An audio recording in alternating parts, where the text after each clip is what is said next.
O, 'di ba? Sabi nila kapag Friday, Munggo Day. Pero ako, kahit na hindi Friday, basta trip ko, magluluto talaga ako ng munggo. Ang madalas kong ginagawa sa munggo, yung bang ginisa na may manok at saka puso ng saging. Kasi yun yung mga luto na nasanayan ko dun sa papa ko. Tapos meron namang luto din na pata ng baboy yung sahog niya. Yun lang po yun. Ilalaga mo lang yung munggo, papalambutin mo. Kasabay na po dun sa paglaga ng munggo yung pata para malambot na rin po. Tapos magigisa ka ng bawang sibuyas, kamatis at saka mo ihahalo dun sa pata at munggo.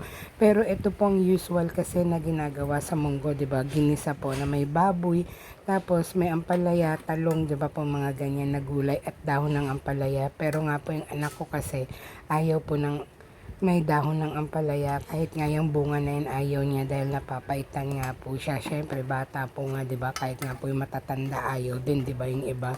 So anyways, yan po ang niluto ko ngayon dahil nga po meron akong isang hiwa pa ng pork kasi sa ref.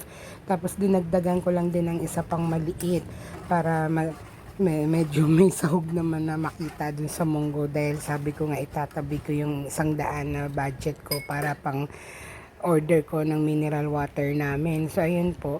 Bumili lang po ako ng isang balot ng munggo, 30 pesos. Tapos, yung ampalaya ko po is 20 dahil wala na pong ibang gulay. Dahil ang mahal nga po, halos hindi na rin po bumibili itong kapitbahay namin ng gulay dahil namamahalan nga rin po sila. Di syempre, yung mga bumibili, nagrereklamo na din or yung hindi na rin nga din kayang bumili kaya nasisiraan na lang kaya hindi na rin sila gaano. So yun ang daldal ko. Tapos yung pork kasi nga po bumili din ako, yung nakita ko doon may maliit din na hiwa, 30 pesos, so para 80 pesos lahat po na gastos ko dyan. Tapos pag uwi ko sa bahay, nilinis ko lang yung munggo, nilamuta ko po sa asin, tapos hinugasan ng maigi ng malinaw na yung tubig.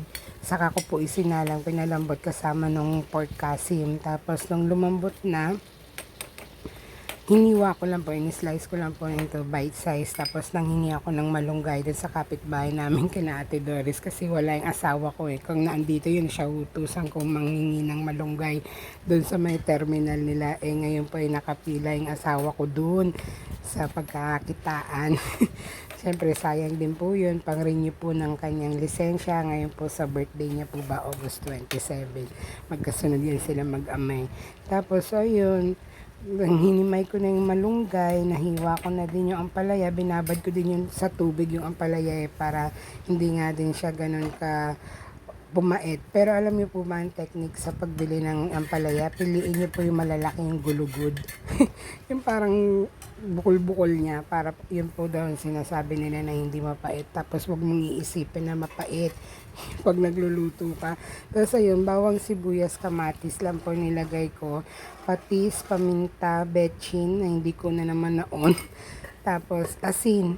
Nagdagdag din po ako ng isang teaspoon ng asin. Kasi yan po yung tinatanggal ko na yan. Lumulutang po yan. Yan po yung balat ng munggo. Kasi nga po sabi nila, yan po yung nakakapag, ano ba, ng uric acid mo para mag-arthritis. Kaya tinatanggal ko nga rin po. Kaya nililigis ko po yan kapag malambot na yung munggo eh. Nakita niyo po kanina, inan ko po. Parang dinudurog ko po ba kapag naluto na yung munggo. Tapos tignan niyo naman po kung gaano karami yung malunggay. Di ba ang saya po?